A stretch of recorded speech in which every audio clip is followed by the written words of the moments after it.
और अब बात करते हैं कर्मचारियों को मोदी सरकार के बड़े तोहफे की। जी हां, केंद्रीय कर्मचारियों की पेंशन को लेकर मोदी सरकार ने एक बड़ा फैसला किया।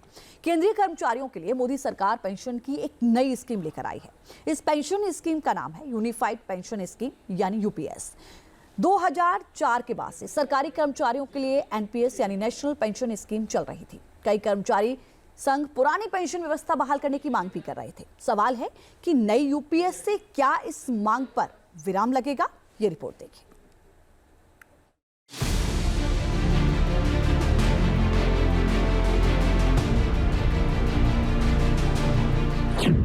मोदी सरकार की नई पेंशन स्कीम है। जितने भी एग्जिस्टिंग एम्प्लॉइज हैं एनपीएस में, उन सबको ये ऑप्शन मिलेगा, वो यूपीएस में शामिल हो सकते हैं।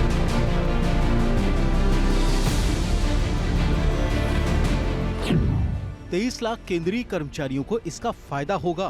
मोदी जी का कमिटमेंट है एक एक व्यक्ति के हित की बात सोचने।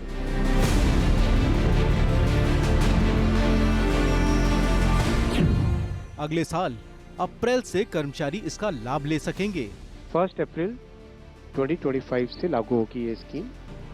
मोदी सरकार की ये नई पेंशन स्कीम है। 23 लाख केंद्रीय कर्मचारियों को इसका फायदा होगा। अगले साल अप्रैल से कर्मचारी इसका लाभ ले सकेंगे। 1 जनवरी 2004 को तत्कालीन अटल बिहारी वाजपेयी सरकार ने एनपीएस यानी नेशनल पेंशन स्कीम शुरू की थी। ओपीएस यानी पुरानी पेंशन स्कीम की जगह एनपीएस लाई गई थी। एनपीएस को लेकर कर्मचारी संघ शुरू से विरोध जताते आए हैं। इसकी वजह क्या है, इसे विस्तार से जानेंगे। लेकिन उससे पहले एनपीएस की जगह लाई गई नई पेंशन स्कीम यानी यूपीएस क्या है, इसे समझ लेते हैं। यूपीएस यानी यूनिफाइड पेंशन स्कीम ओपीएस और एनपीएस से अलग है। इस स्कीम के तहत अगर किसी कर्मचारी ने 25 साल तक नौकरी की है तो उसे रिटायरमेंट के आखिरी 12 महीने के औसत वेतन का कम से कम 50% पेंशन के रूप में मिलेगा। अगर किसी कर्मचारी की मौत हो जाती है तो परिवार को कर्मचारी की मौत के वक्त तक जितनी पेंशन मिलती थी उसका 60% मिलेगा। अगर कोई कर्मचारी 10 साल तक नौकरी करता है और उसके बाद नौकरी छोड़ देता है तो उसे कम से कम 10,000 रुपए पेंशन के तौर पर मिलेंगे। किसी कर्मचारी ने 10 साल से अधिक और 25 साल से कम समय तक नौकरी की है तो पेंशन की रकम भी उसी हिसाब से कैलकुलेट होकर मिलेगी।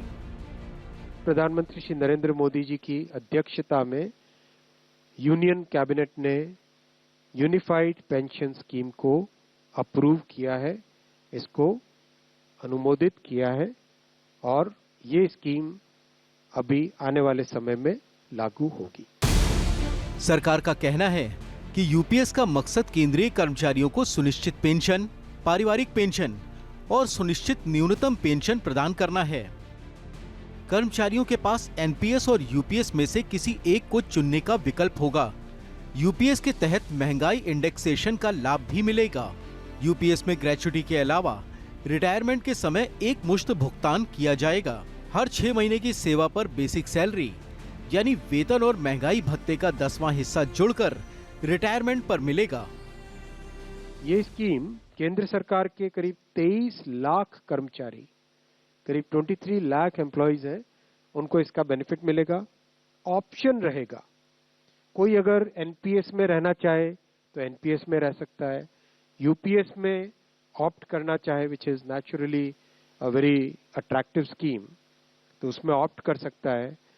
प्लस राज्य सरकारें अगर इसी फ्रेमवर्क को, इसी आर्किटेक्चर को यूज करना चाहे तो राज्य सरकारें भी इस आर्किटेक्चर को यूज कर सकती है। सरकार का कहना है कि कर्मचारियों पर इस नई यूनिफाइड पेंशन स्कीम का कोई भार नहीं पड़ेगा। यूपीएस के तहत कर्मचारियों की पेंशन में सरकार ने अपना योगदान बढ़ाकर 18.5% कर दिया है। पेंशन स्कीम में कर्मचारी 10% का योगदान करते हैं। 2019 तक सरकार और कर्मचारी दोनों का 10-10% योगदान था। 2019 में सरकार ने अपना योगदान बढ़ाकर 14% किया था और अब केंद्र सरकार का योगदान बढ़कर 18.5% हो जाएगा। यूनिफाइड पेंशन स्कीम का फायदा उन कर्मचारियों को भी होगा जो 2004 से अब तक और आगे 31 मार्च 2025 तक रिटायर होंगे। प्रधानमंत्री मोदी ने यूनिफाइड पेंशन स्कीम को केंद्रीय कर्मचारियों के बेहतर सुरक्षित भविष्य का आधार करार दिया है। यूनिफाइड पेंशन स्कीम कर्मचारियों की गरिमा और आर्थिक सुरक्षा को सुनिश्चित करने वाली है। यह कदम कर्मचारियों के कल्याण और सुरक्षित भविष्य के लिए हमारी सरकार की प्रतिबद्धता को दर्शाता है। सरकार का कहना है कि 100 से ज्यादा कर्मचारी संघ केंद्रीय कर्मचारियों की नेशनल काउंसिल यानी ज्वाइंट कंसल्टेटिव मशीनरी समेत तमाम बॉडीज से गहन बातचीत और सलाह मशवरे के बाद यूनिफाइड पेंशन स्कीम को लाया गया है। हालांकि एनपीएस लागू होने के बाद से ही पुरानी पेंशन स्कीम को फिर से लागू किए जाने की मांग भी कर्मचारी संघ करते रहे हैं। ओपीएस यानी ओल्ड पेंशन स्कीम कांग्रेस की घोषणा पत्र का अहम मुद्दा रहा है। सरकार का कहना है कि ओपीएस के नाम पर विपक्ष सिर्फ राजनीति करता रहा है, जबकि मोदी सरकार के लिए कर्मचारियों का हित सर्वोपरि है। कांग्रेस ने जब ओपीएस की बात शुरू में की थी, उनके अंदर भी बहुत सारे अंतर्विरोध थे। कांग्रेस ने अपने मैनिफेस्टो में ओपीएस की बात नहीं रखी थी। मोदी जी का कमिटमेंट है वेलफेयर के लिए, मोदी जी का कमिटमेंट है एक व्यक्ति के हित की बात सोचने के लिए, इसीलिए ये बहुत सोच समझ के ये स्कीम लाए। यूनिफाइड पेंशन योजना एनपीएस और ओपीएस से अलग कैसे है, इस पर सरकार का कहना है कि यूपीएस पूरी तरह कॉन्ट्रीब्यूटरी फंडेड स्कीम है, यानी कर्मचारियों को एनपीएस के तहत 10% कॉन्ट्रीब्यूट करना पड़ेगा, जबकि ओल्ड पेंशन स्कीम में कर्मचारियों को किसी भी तरह का कंट्रीब्यूशन नहीं करना होता था। एनपीएस शेयर बाजार पर आधारित है, इसलिए ज्यादा सेफ नहीं माना जाता है। यूपीएस बाजार भरोसे नहीं है, इसमें फिक्स पेंशन की गारंटी है। सरकार का दावा है कि यूपीएस में ओपीएस और एनपीएस दोनों के लाभ शामिल हैं। इसमें कर्मचारियों को फायदा ही फायदा है, लेकिन बड़ा सवाल है कि ओपीएस को लेकर आंदोलन कर रहे कर्मचारी संघ क्या सरकार के इस यूनिफाइड पेंशन स्कीम का स्वागत करेंगे? मोदी सरकार की ये नई पेंशन स्कीम है। जितने भी एग्जिस्टिंग एम्प्लॉइज हैं एनपीएस में, उन सबको ये ऑप्शन मिलेगा, वो यूपीएस में शामिल हो सकते हैं।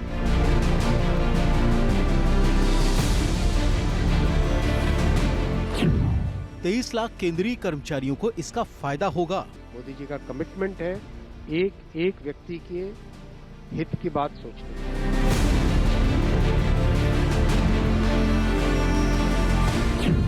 अगले साल अप्रैल से कर्मचारी इसका लाभ ले सकेंगे। 1 अप्रैल 2025 से लागू होगी ये स्कीम। मोदी सरकार की ये नई पेंशन स्कीम है। 23 लाख केंद्रीय कर्मचारियों को इसका फायदा होगा। अगले साल अप्रैल से कर्मचारी इसका लाभ ले सकेंगे। 1 जनवरी 2004 को तत्कालीन अटल बिहारी वाजपेयी सरकार ने एनपीएस यानी नेशनल पेंशन स्कीम शुरू की थी। ओपीएस यानी पुरानी पेंशन स्कीम की जगह एनपीएस लाई गई थी। एनपीएस को लेकर कर्मचारी संघ शुरू से विरोध जताते आए हैं। इसकी वजह क्या है, इसे विस्तार से जानेंगे, लेकिन उससे पहले एनपीएस की जगह लाई गई नई पेंशन स्कीम यानी यूपीएस क्या है, इसे समझ लेते हैं।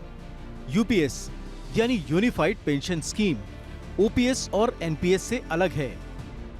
इस स्कीम के तहत अगर किसी कर्मचारी ने 25 साल तक नौकरी की है तो उसे रिटायरमेंट के आखिरी 12 महीने के औसत वेतन का कम से कम 50% पेंशन के रूप में मिलेगा। अगर किसी कर्मचारी की मौत हो जाती है तो परिवार को कर्मचारी की मौत के वक्त तक जितनी पेंशन मिलती थी उसका 60% मिलेगा।